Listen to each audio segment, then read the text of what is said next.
Hello, ye ghost fans, hunters, and skeptics, and springeth timeth. We art not sure exactly whence thou went. Thou wast hither a few days ago, but anon it's snowing again, so it seems we're going to has to waiteth a few days or weeks longer. Welcometh to the Skeptic Sanctum, airing on the one and only Paranormal King Radio Network on this, the 23rd day of April, in the year of our Lord 2015th. 'Tis also Speaketh Liketh Shakespeare Day, and in celebration, today's showeth will be spoken entirely in a slight variation of ye old English.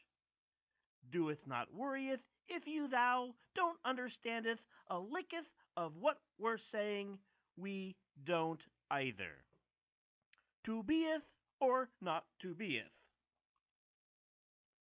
I lied. Actually, that is a lot of work. It is talk like Shakespeare Day, but whew, not doing it. Anyways, tonight's show will run for about an hour, and I am Tom. And with me in the booth is Raven, my co-host, Yo.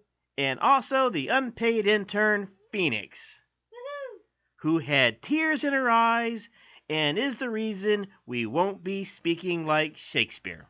Thank you, Phoenix. You're welcometh, Raveneth. Oh, jeez. Clever girl.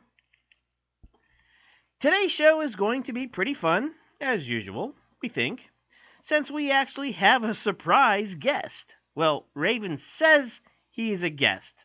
I think she just found this guy on the internet and asked him to read a script for tonight's show. But we'll find out when we get to him. With him included, I do think we're all pretty darn excited, like we are every show, more excited than you after you were authorized to wear your favorite pants to work, even if they weren't classified as pants at all. Well, I don't know how that could make anyone excited, but I can imagine one could be very excited. Anyway, let's get started though. For tonight, allow me to be your guide into the familiar unknown.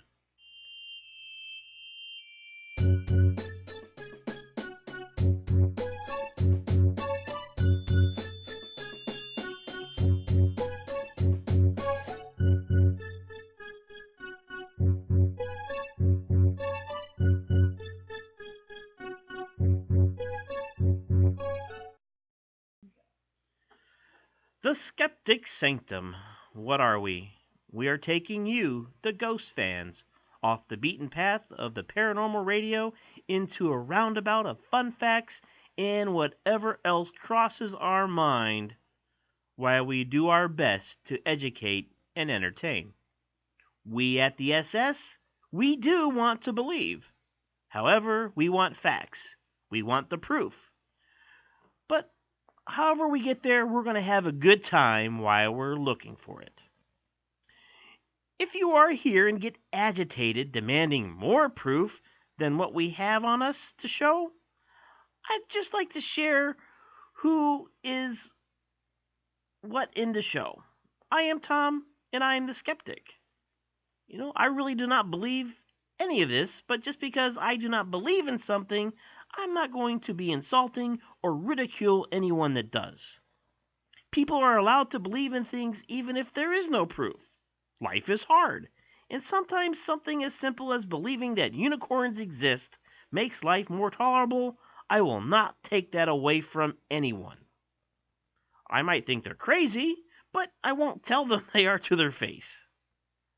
Raven here and Phoenix, well, I really don't know what they exactly believe in, as they do like tarot cards, tarot cards, and looking for superstitions and respecting folklore. I think they are more of the middle ground. There is stuff out there, I believe that, and there is stuff that isn't out there. And like them and me, we just want to have fun. Yeah, that actually sounds absolutely right, huh, Phoenix? Yep. To those of you new to our show, I'd like to go over our format.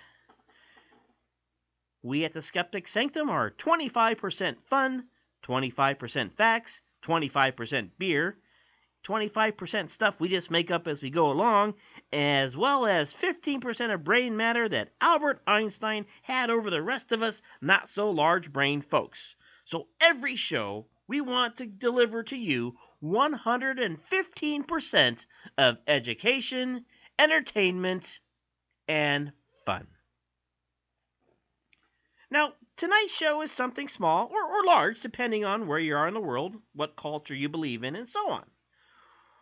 What we're going to introduce to you tonight is the topic of fairies, which is very fitting for today, as we were honoring in a dialect of the wordsmith that brought us A Midsummer Night's Dream. But thanks to Phoenix, we're not. You're welcome. From the Yaska of India to the satyrs of Greece, fairies had been important to all world cultures, but as humans find themselves looking less and less and all to the earth for all it gives, these leprechauns and brownies and fairies seem to be less and less important.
Well, some people seem to be more obsessed with fairies than others. A fairy, by definition, they are a mythical being of folklore and romance, usually having a diminutive human form and magical powers. Thank you, Merriam-Webster Dictionary. Or if you think of a fairy like Tinkerbell from the Disney flicks, there you have it. But, all that aside, with us tonight is a renowned fairy expert, the esteemed Dr. Octavian Tortescue Kettlesworth, and he's calling in from Sevilla, Spain. Well, thank you for joining us, Dr. Kettlesworth. Now, since you are the expert, and I think our listeners should get to know a little bit about you before we begin, could you tell us how you became a fairy expert?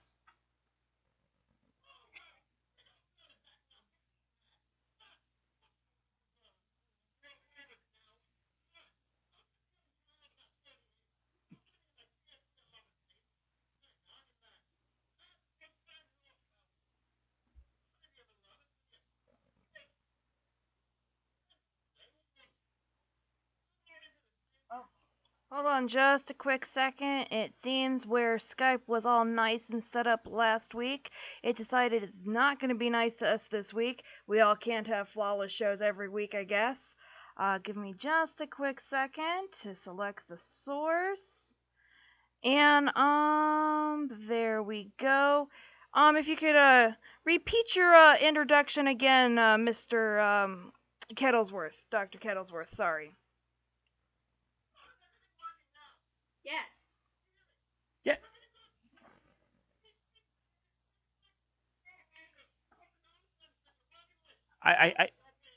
I think we're fixed now. So I know you're calling from Spain, and what I asked is, how'd you become a fairy expert?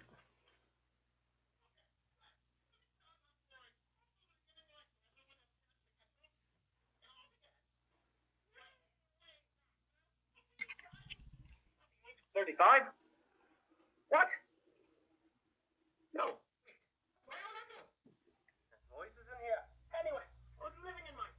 Mother's basement. I had this friend who was a bit strange.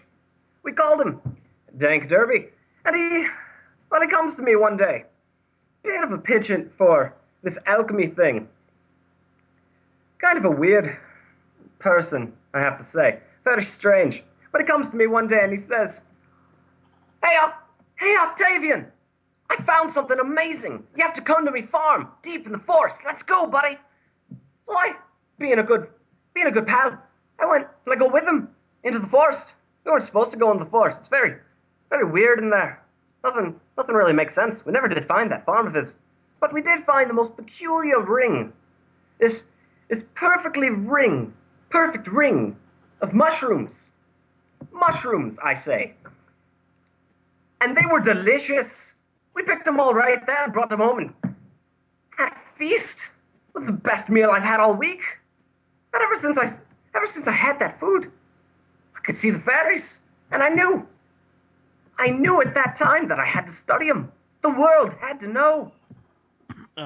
Raven, Yeah. where did you find this guy again? I found him online. He said he was an expert. You can't trust everyone that says they're an expert, especially on the internet. Now, Dr. Kettlesworth, just what kind of fairies did these mushrooms make you see? Oh, all of them, Tom. Every last one, to the smallest one that's just barely larger than a grain of sand, to the ones that are bigger than mountains. I've seen them all, Tom. But we're getting ahead of ourselves. Before we continue on with this demonstration, I was promised there'd be food here. That I'd get a meal for being involved with this. Raven, you promised him food? Well, yeah, I'm sending him Taco Bell coupons. They have those in Spain, I think. The food is on its way, Dr. Kettlesworth. You're going to get some coupons in the mail. Oh, lovely. So I'm kind of curious now. Just how do you think the mushrooms made you able to see these fairies? Oh, Tom, it's very, very simple. You see, they were mushrooms of a fairy circle. You see, fairy circles are wonderful, wonderful, terrible things. These rings, well, in most places it means it's a place of magic, of dark, fey magic. In every country in Europe, they all talk about them. Most of them are wrong, but most of them are true. In fact, they're all true. Every single one. And none of them at the same time. Gotta be careful, Tom. It is? Of course! No. Do you think you could possibly share any of these, legends about fairy circles with us? Oh, of course I can. You see, lass, when one of the Fae die, and Fae is a collective term that we experts use to refer to all manner of fairies, both the tiny ones that go, hey, listen, to the big ones that are huge and want to grind your bones to make bread. Very terrifying creatures. But Fae refers to all of them. So, when one of them die, one of the Fae, they're absorbed back into the earth, into the soil, and their bodies, their rotting, horrifying corpses, bloom into a mushroom. Very, very delicious mushroom. But these mushrooms, they release their spores. And since mushrooms are oddly circular at the top, they all the spores go around it. You understand what I'm saying? And as those spores grow into more mushrooms, the process continues, you see. And it keeps getting wider and wider, and all the new baby mushrooms grow farther and farther apart from the initial center. And it stops when the phase magic stops, you understand, Tom. And when the phase magic stops is finally when the circle is large enough for all the phase kin to dance in jovial humor and celebrate the loss. It's like when you take a drop of water and it kind of pulses in a puddle. It's just like that, only with ground and mud and mushrooms. Delicious mushrooms. Thank you very much, Dr. Kettlesworth, but I was actually wondering if you could, tell us, maybe a different legend. There's one I've actually been curious about knowing about is the Dutch superstition about fairy circles and how there is they are considered a place where the devil would leave his milk so it churns. Do you know anything about Look here, those? lass. I will tell you this once, and only once. I am Dr. Octavian Tortesk Kettlesworth. I am an expert on fairies and the fae. I am not an expert on devils. If you wanted an expert on devils, that's what you should have looked for, but you didn't. You came to me because you wanted an expert on fairies. Please keep the questions in line with the topic at hand, of which I am an expert in. Thank you. I am. Oh, right. I'm very sorry I asked. Now, well, okay. So back to fairy rings. I have heard stories passed down through the ages where people would be trapped inside of fairy rings and age years and only a moment, or be gone for years and never age at all. Oh, yes. All the stories are true. You see, fairy rings are more than just places where fairies dance to celebrate their dead. Because they play music and they dance. They do them both at the same time, you see, and it makes it a very powerful magic. It's a magic that, well, to be quite honest, our world doesn't really handle too well. See, when so much raw magical energy happens in one singular location, it kind of warps the area around it. Kind of like a flux, if you would, to use an expert's term. And, well, it's bound to cause trouble. So, fairy parties can basically last a millennium, or seconds, or they're done before they're even conceived. It's very, very strange and hard to comprehend. Well, for non-experts like me. But I am an expert, so I understand all of it perfectly. And when people who are not experts and don't take the proper precautions, lass, when they step into these circles, well, the Fae have no regard for human lives. They're not mean, necessarily. They're terrible and cruel, yes, but, I mean, they don't do it to be nasty. They're just, well, their morals are a little bit off from ours, you understand. They make sense to them and to experts like me, but not really to anyone else. And so, humans who step and encroach into their territories, well, it's kind of like a bear being trapped in a trap of mushrooms. Really now, a bear trapped in a trap of mushrooms. Oh yeah, of course. I mean, bear traps are usually made of metal and nonsense, but metal is bad for the fairies, so they use mushrooms. It's almost just as potent. Well, at least us. But, Tom, it really is bad to stray into circles. I mean, it's not like you're going to just see the fairies dancing and wandering around all the time. So even if you don't, you gotta avoid the circles, because they're there, or it's a trap. And it's usually a trap, and they are there and you just can't see them. You understand, Tom? They aren't too happy with how people have been treating the planet, with all their digging for oil, and, like, burning down forests where they make their homes. And the oil, it's very dangerous. They're making a hobby of it. Capturing us, that is. And making us dance for them. It's very degrading, Tom. I can imagine so, making us dance.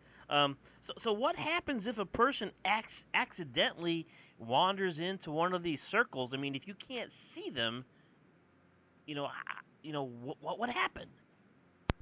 More often than not, you get kidnapped. It's pretty straightforward. You walk in and you're gone. Poof, just like that. Never heard from again. Or heard from just a second later. Or 2 weeks before. It's very, very strange, Tom. Nothing good can come of it. Trust me, I'm an expert on this. Bad things happen. It's best to just leave it like that. All right. Well, speaking of kidnappings, Could you tell us a little bit about changelings? Oh, you know about changelings, do you? Of course I could talk about them. I might actually be one myself, so I know all about the subject. What do you want to know? Well, first, just before we get there, I would just like to say for Ghost fans who do not know, a changeling is a person that is believed to be a fairy that was used to replace a baby stolen by the weekend because it turns out that the Fae are supposed to not be able to breed, or when they do it very rarely. But before you do before you get around to answering that, I do have a question, most esteemed expert on fairies, Dr. Octavius Kettlesworth. Um, if you could answer a question for Eskava from the chat, um, in all the specific medias and stuff, that you, because I'm pretty sure that you probably eat up, media that has fairies in it. Which one have you found portrays fairies the best? Well, lass, I'll be quite straight for you. All of them represent fairies. Anyone that does is representing it pretty much as accurately as anyone else can. It's basically about a 50-50 chance. You're either right, kind of, and halfway, or not at all. And most people are right only halfway, rather than not at all. See, the Fae read too, some of them. And they like playing practical jokes. So they'll just, take a look at what we think they are. And then they'll make themselves look like that to perpetuate the myth. It's not true, but because they're pretending to be what we think they are, it becomes true. So, they're all right, and all of them are wrong. Do not believe anything you hear that isn't from an expert like me, but you can be sure that whenever you read your fantasy novels, there's a lick of truth in all of them. More so than you might believe.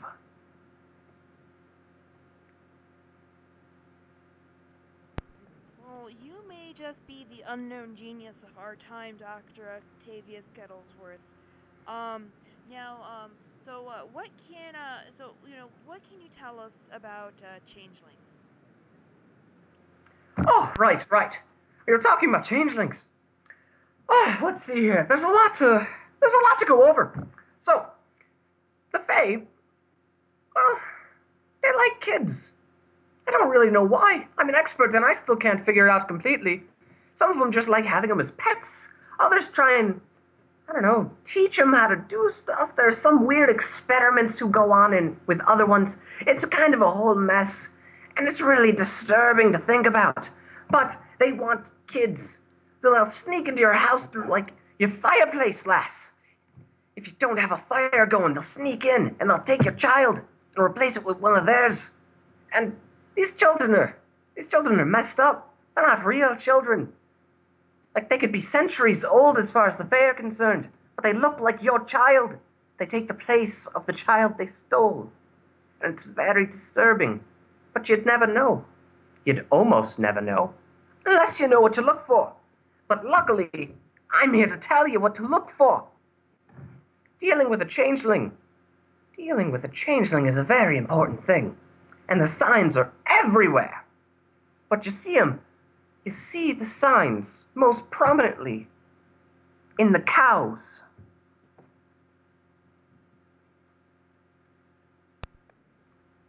Okay, so what happens to these changelings as they grow up? But I mean, wait, the cows? Yeah, lass. See, cows are very in tune to the fairy elements. It's strange, but it has a lot to do with the Fae liking cows a lot. The cows used to be very important to the Fae, and they still are, but I mean, they kind of replaced them with goats a few years back, and it's a whole thing. But anyway, the cows will tell you for sure. When a cow who should be given fresh milk is giving already curdled milk, when the cow starts giving birth to three-headed babies, or when your mother-in-law, who is pretty much a cow, starts to lay eggs, there's a changeling about, and that's how you know. That's how you know. Oh, okay then. Okay. Okay, okay, now back to my one question is, what does happen to these changelings as they grow up? Well, most prominently, we bury them at the stakes. If we find them, we find a lot of them. We just tie them up and burn them right there. It's the best for everyone, really. But of course, it's not a perfect practice. We can't burn everyone. Most of them get away. Some people save them, thinking they're not just the monsters that they are, and they get away. We really don't like those people who save them, but we can't really blame them. They're just people. Anyway, if a fae gets away from our burning them, and they grow up, they forget. Or, well, they can't really forget what they didn't know in the first place. They're babies, after all. They were dropped here before they even knew what they were. So they grow up thinking they're the person they were replaced with. And, it's really sad. See, no changeling child is ever exactly normal like anyone else. They're either too unlucky or very, very lucky, or too charming, or not charming at all. And things very easily go the way they want it to do, or not at all, and go the complete opposite way of what they want. And as you can imagine, that sort of stress, without even understanding why for a young child, even if it is a monster, it's very, very stressful. Makes their lives very complicated. And that puts a lot of emotions in a person. And for a fae, well, they can't handle that many emotions. They can barely handle one. So they're switching all the time into a different emotion. And they can't have a productive lifestyle. Really, for everyone, even for their sake, it's better to just burn them. That was actually a trick question. Yeah, was it? He doesn't seem very tricked at all. From what I've read on fairy legends, that changelings do not grow up. Instead, they usually die as children, or they turn into a plant. A plant?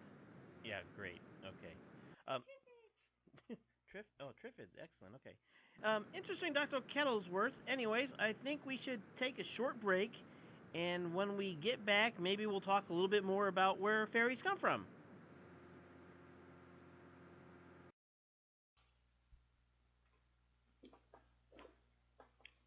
She was a dame, a foxy feline. Well, less foxy and more feline. She was an actual cat. And I knew the moment she walked into my office, she was nothing but trouble. She had a look in her eyes like she had just killed a man. And with that out of the way, she wanted a desk to jump onto and knock an ashtray over. Which she did. While watching the horror in my face the whole time as I tried to stop her. This was no normal feline. This was a wanted criminal. But she's come to me for help. She can't be all bad, that scruffy fur and big blue eyes. I never knew more of her than her name. Murder Cat. This fall on CBS, follow the adventures of Murder Cat, a young tabby blamed for countless murders and her quest to clear her name and to try to find the time to get best out of the rest of her 9 lives. Starring Mittens as Murder Cat. And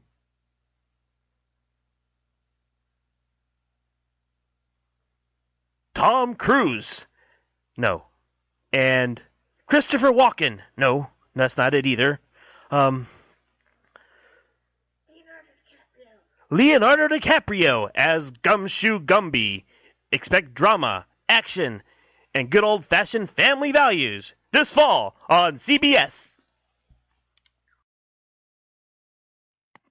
Welcome back, Ghost fans.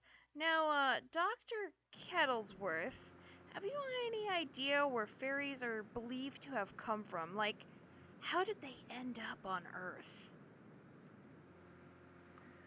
Well, lass, there's a lot of stuff that isn't fact about where fairies come from. And I, being the expert that I am, will only tell you the facts.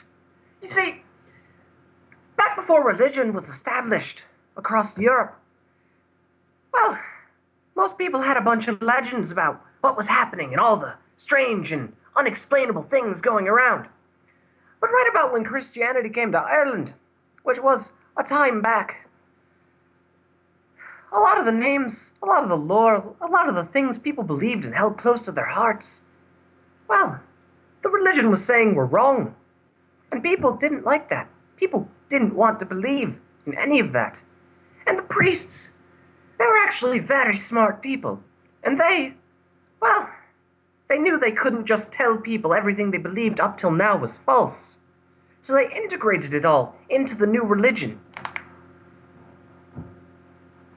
Because, well, how else are you going to get people to believe in something new without establishing some ties to what they used to believe?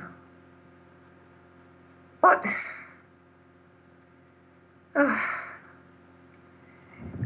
all the priest said was that it was all linked to heaven. And this is where all things seem to have come from in this particular myth.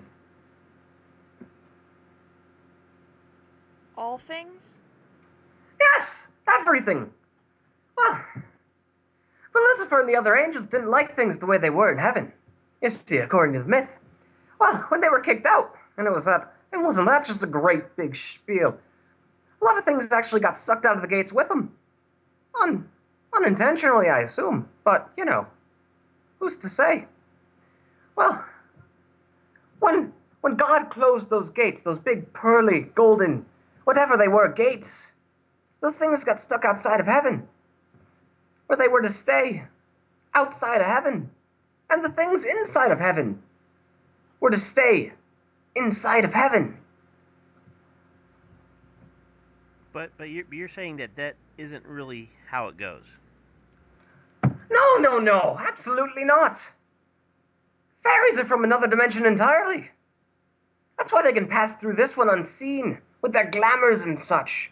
Because not everyone has eyes to see past the glamours and see in the fourth dimension. And I can tell by the way you've been talking to me this entire time, Tom. I can tell that you can't either. But that's okay, Tom, that's okay. Not everyone can be perfect. Oh, okay. Thank you so very much, Dr. Kettlesworth. Perhaps, we should take a few questions from chat if there are any, if anybody does have any questions. I do know that we do have, some mail. I have a email question for Dr. Kettlesworth. Lay it on me, Tom. This email comes from a Denzel Crocker from Dimsdale, California, and he writes, "What about the evil fairies in the film Don't Be Afraid of the Dark? It seemed that they were only satisfied with a human sacrifice." Well, of course.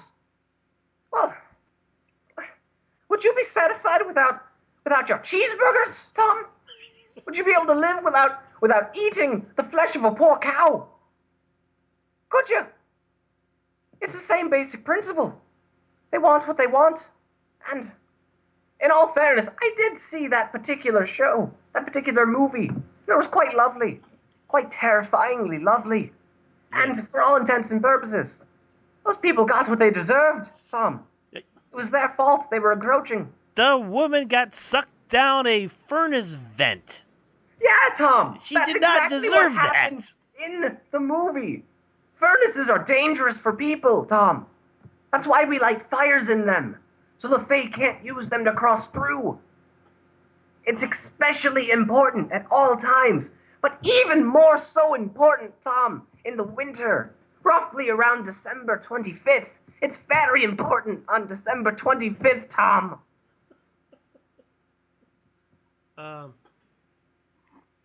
So, Santa Claus is a fairy? Don't say his name, lass.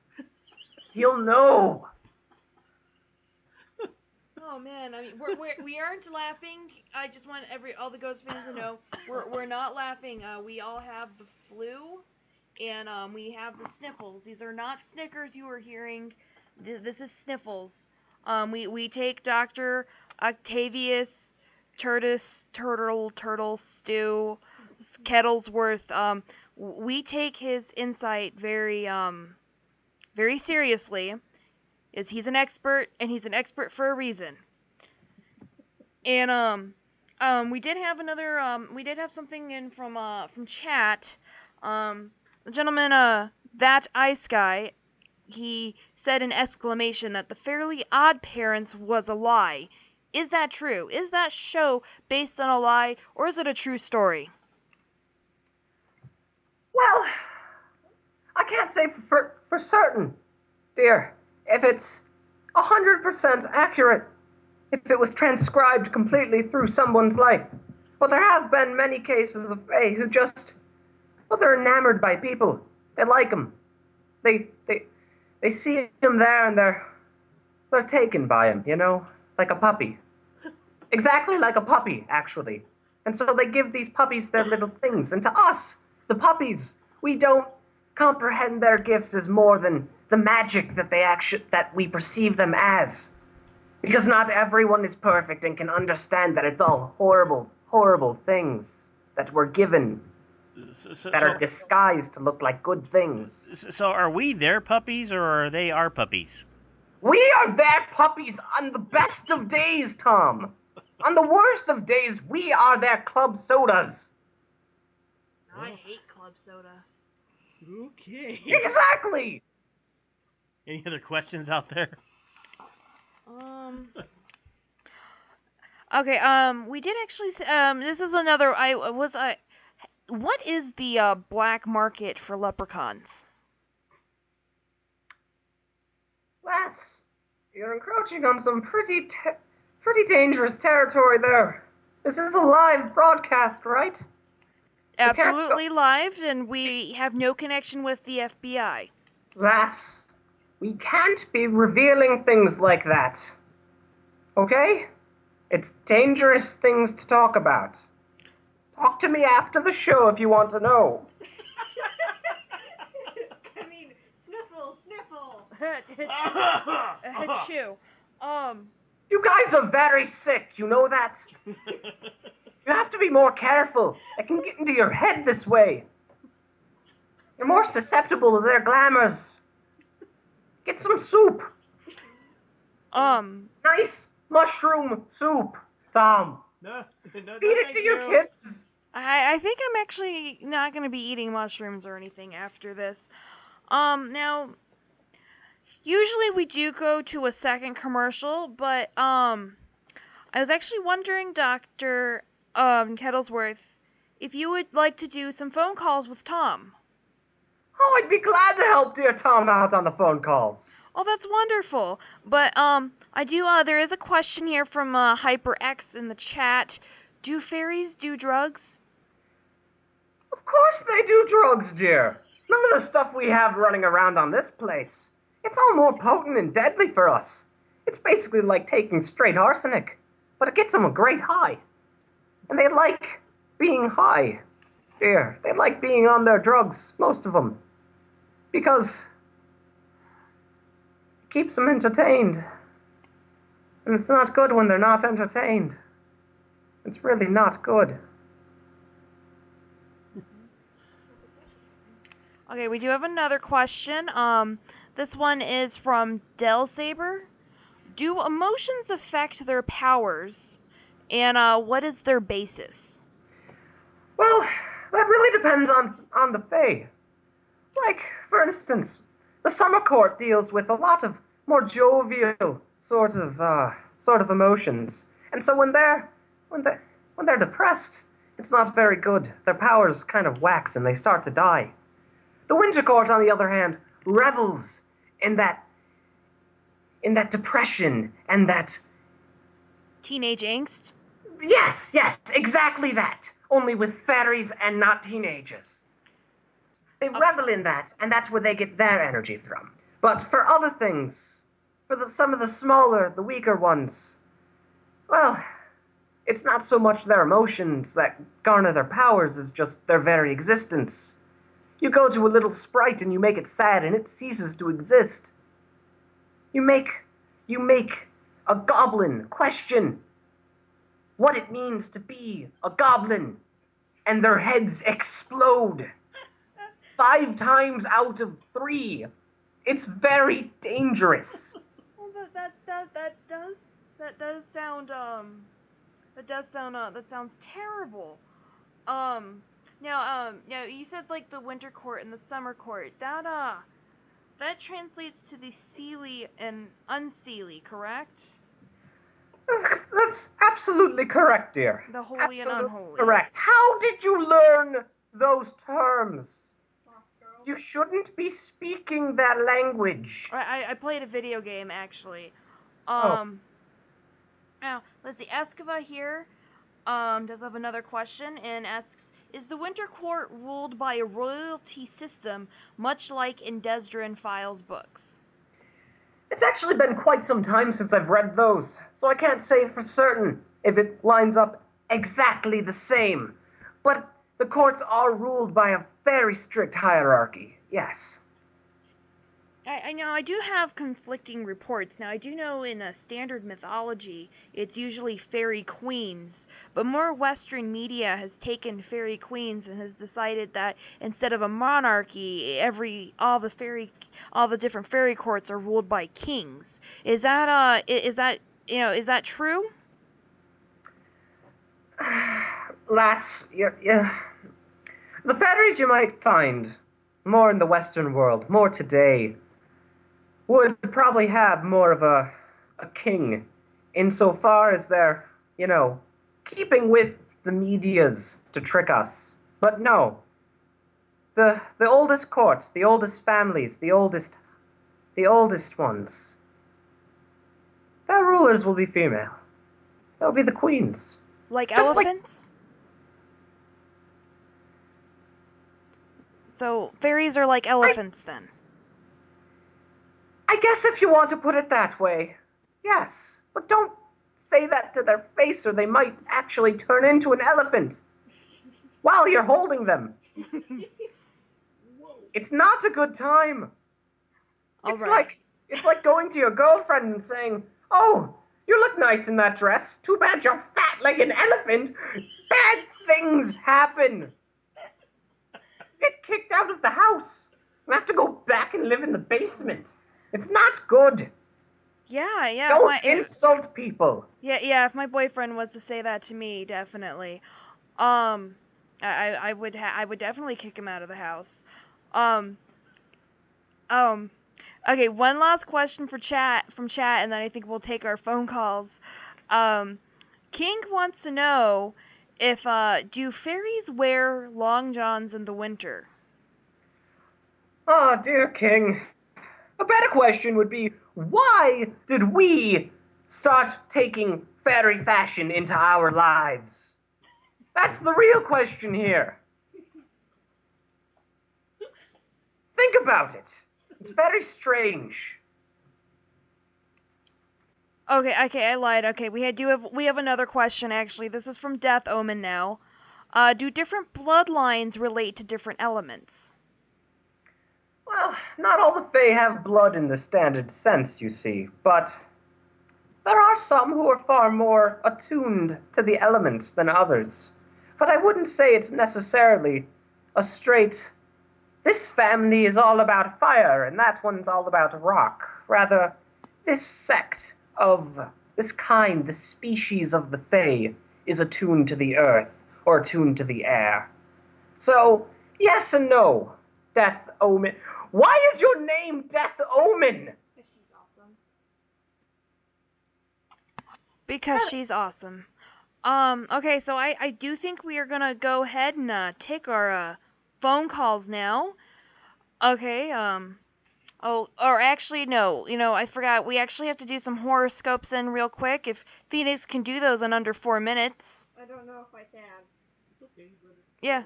We're actually gonna go to some horoscopes, so if you'd like to listen in, Dr. Octavius. Oh, I'd love to. Alrighty. Okay. First, we have Aries. The respect you receive makes you feel appreciated, and you are able to tackle conversations that require a great deal of tact and diplomacy. Communication is the key to the treasure room. Stand up to that demon door and give the best show you can before it decides if it wants to eat your soul or not. Taurus. Sometimes it's really hard for you to handle the people in your life, but today it's almost impossible. You've reached your limit, and while you're not likely to snap, you should take some time to yourself. Gemini. You have the energy and stamina needed to start projects you only dreamed of. Don't shrink from formalities or long-term projects. Your energy makes everything seem like child's play. However, do guard against becoming too big-headed. Otherwise, circumstances may quickly turn into serious, hard work, which you might not be able to deal with. Cancer. Listen to that nagging voice that's inside of your head. It will send you where you need to be. Leo. Friends or coworkers want you to help them play hooky, but for some reason, you're not having any of that smack. Sometimes you've got to be the responsible one. Stand up to their little insolence and do it what you feel right, even if you feel like you're being the drag. You're not the drag. You're the smart one. Virgo. You feel edgy and anxious with your partner, and life is not running smoothly.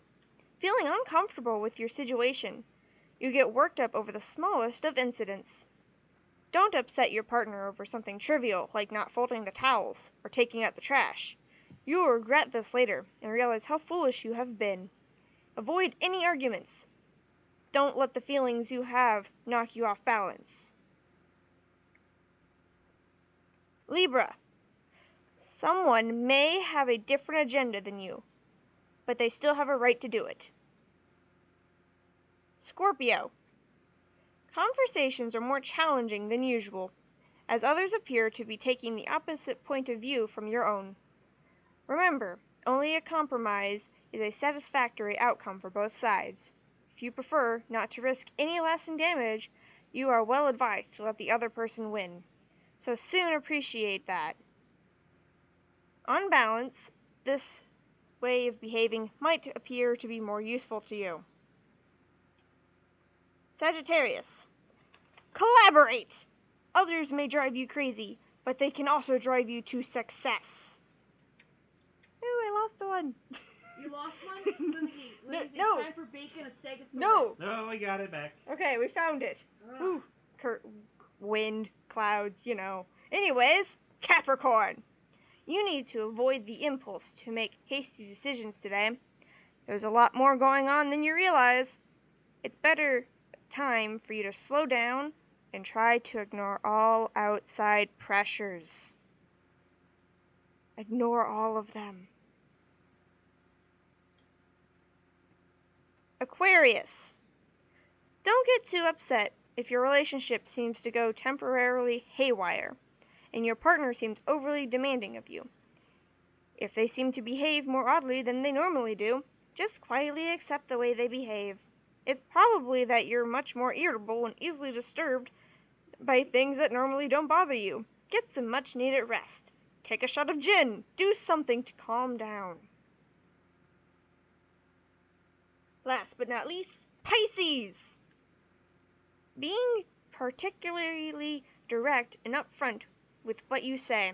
In certain situations, this is helpful, and in less appropriate circumstances, disastrous. Think through your options before you make them known. Otherwise, an annoyed and aggravated partner undoubtedly is the likely outcome of your conversation. You behave like a bull in a china shop, unlike that study showed that bulls really don't knock things over. All right, thank you for the horoscopes, Phoenix. And now it's time for the weather. Tonight's weather will be raining cats and dogs. Be careful in the morning. You might step in a poodle on your way out. Step. Oh, that's funny. She said poodle instead of puddle. All right, thank you, Phoenix. Now, do we have anybody on the line calling in? We've got a few lights on. All right. Well, we got time for one or two calls. So, here we go. Hi, you've reached the Skeptic Sanctum. Who's on the line? Hi, it's me, Corba. Hi, Corba. Well, we got a special guest for you, Corba. We've got our fairy expert on the line with us. So I heard and I was super excited. I've always wanted to talk to an expert. Okay, so in my life I play a lot of children's card games. It's something my big brother has installed in me since I was a young child. I'm not a young child, I'm 21, not 12. And I was wondering, if fairies were to be kidnapped and harnessed and to be used in a form of battle, would they be at all useful, or would their naturally chaotic natures make them difficult to be used in such a fashion? I'm not asking for my big brother. Oh, you hit the nail right on the head there. Oh, wait, I'm sorry. Tom, did you want to front this one, or should I? Well, you are the expert. I think fairies do have powers if they can kidnap people, but as warriors, how violent can they be? Or effective can they be? Very violent, Tom. Very violent indeed. But, dear Corba, I strongly advise you to throw away all notions of using or trying to capture the Fae. It will turn against you, and you'll find yourself being captured instead. It always happens. You think you've got them. You think you've finally captured one in your net, but it turns out you were in the net the whole time. It's very dangerous, but... I think I'm in a net of emotions. I'm not asking for my big brother. So when I go and tell him this, I have to make doubly sure that my brother, who I'm not asking for, understands that it is more likely that the fairies will turn against him than the board of directors that did. Yes. Well, humans are... Director boards are heartless. They're always backstabbing each other all the time. The Fae just do it for fun. I think the doctor's right, Corba. I think, I wouldn't trust a fairy as far as I could throw them. You could throw them pretty far, Tom, actually. Oh, yeah, I do have a pretty good arm still. Anyway, well, thank you, Corba, for the call. Thank you. All right. We have another line on there? Yeah. We got time for one more? Yeah, I think we got time for one All more, right. maybe two. Okay. Hi, you've reached Skeptic Sanctum. Who's on the line? Hi, it's me, Charlie. I'm calling from backwoods Kentucky. Charlie, I'm glad you called. We missed you last week. You didn't call in. What was going on? Well, I just couldn't find a way to relate what you guys were talking about to the Illuminati, and it just wasn't relevant. So you think fairies have a connection to the Illuminati? Absolutely. I think the Knights Templar have been hiding the fairies for ages. Dr. Kennelsworth? Of course the fairies are involved with the Illuminati. I knew it! Don't encourage him, please. I'm an expert on this, Tom. I have to speak the truth in these matters. There is a strong connection between the Illuminati and the fairies. But it's up to you, Charlie, to figure out what that connection is. Me? Yes. Only you can do it, Charlie. I believe in you. I can do it! I can clip together newspapers and books, and I will highlight many things, and I will do it, and I will make you proud, Doctor. And Charlie, while you're doing that, you can take all the cutouts from the newspapers and post them on a board and run strings to them? You have to do that. Yeah, I figured as much. Well, thanks for calling in. All right, we got time for one more call, I think. So, welcome to the Skeptic Sanctum. Who's on the line? Hi, my name is Dan. I'm Dan. calling from California. And I don't believe in fairies. I think your expert is a lunatic. And I think this whole thing is an insult to the scientific community. Well, Dr. Kennelsworth, are you a lunatic? Of course not, Tom. I'd have to know about the moon to be a lunatic. I know about fairies. That's my expertise. It has nothing to do with the Luna moon in the sky. Well, how do you take a skeptic like disbeliever Dan and convince him that fairies are real? I wouldn't want to, Tom. His disbelief is the best defense he really has. The fact that he doesn't believe it's happening is probably going to keep him safe his entire life. He'll never run into a fairy if he doesn't believe in them. All right, what do you say about that, Dan? I think I live a good life. You do, Dan. You do. Cherish it. All right, well, thanks, Dan. All right, we got time for one more? I think we can fudge in one more. All right, one more quick call. Hey, you've reached Skeptic Sanctum. Who's on the line? Hi, it's me, Tina. Tina, how you doing? From New Hampshire, right? Oh yeah, and it's really cold up here. I don't know what happened to spring, and I really hope it comes back. Maple season is coming and going, and I really would like to send you guys some maple, but I would like to say that I really do love and I do believe in fairies. Something about fairies is that I make at home. First, I just want to say I've never seen one, but at home I take broken terracotta pots and I try to build fairy-friendly ecosystems in the pots, little houses and moss and things that fairies are supposed to like and live in, because there's not very many friendly, safe fairy places in New Hampshire. So you trying to attract the fairies to your house?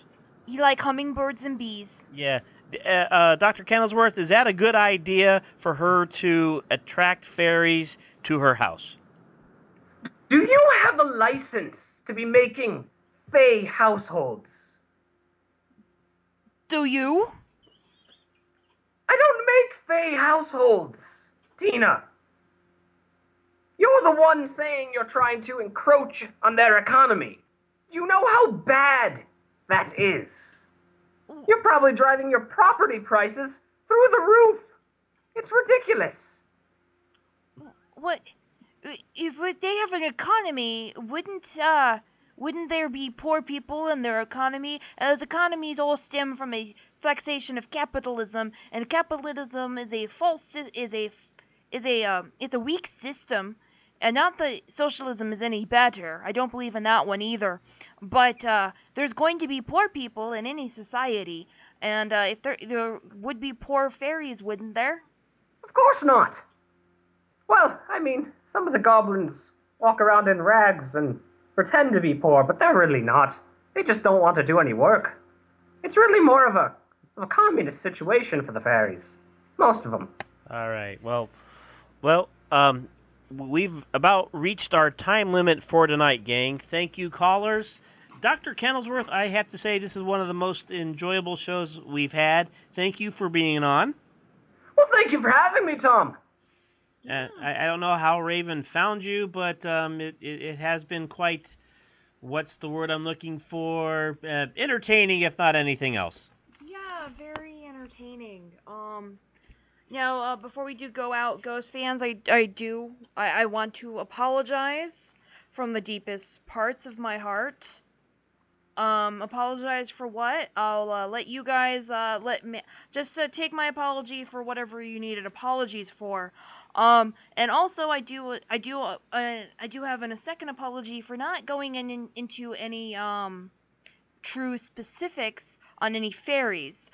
We talked about generalization, but we didn't go into any names. Like we mentioned the Yaksh earlier, the satyrs, nymphs, all of these different fae creatures, and we would be more than happy to actually dedicate a whole show to a specific breed if anybody is interested. If you go to our Facebook page, facebook.com/Skeptic Sanctum, you should you just leave a comment on our page, and we'll be able to, and we will do one about anyone that comes in, no matter how obscure it is, because here at the Skeptic Sanctum, 25% of our show is us making stuff up. Thank you very much, everybody, for listening. Thank you again, Dr. Octavius Turtle Stew Turtle Turtesque Kettlesworth. Thank you. Yes. All right, and thank you, Ross, for letting us do the show again on the Paranormal King Radio Network. Everybody have a great night and happy Speak Like Shakespeare Day.